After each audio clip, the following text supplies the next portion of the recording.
मन्त्री र रक्षा मन्त्रालय आफ्नो जिम्मा राख्नु भएको छ। उहाँको शपथ ग्रहण कार्यक्रम भइरहेको नेपालको सार्वभौम सत्ता र राजकीय सत्ता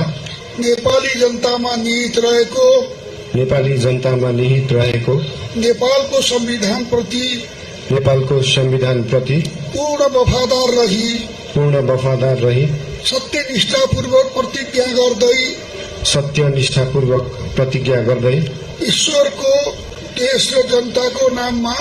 ईश्वर देश र जनताको नाममा शपथ लिन्छु कि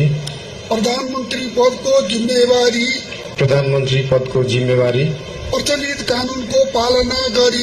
प्रचलित कानूनको पालना गरी मुलुक र जनताको भलो चिताई कसैको डर नमानी पक्षपात नगरी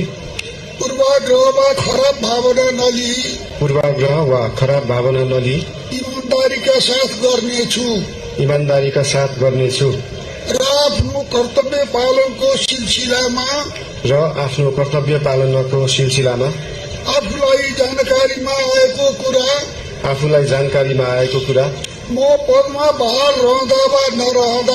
म पदमा बहाल रहँदा वा नरहँदा जुनसुकै अवस्थामा पनि प्रचलित कानूनको पालना गर्दा बाहेक अरू अवस्थामा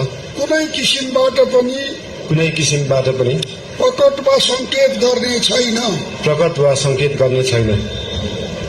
धन्यवाद।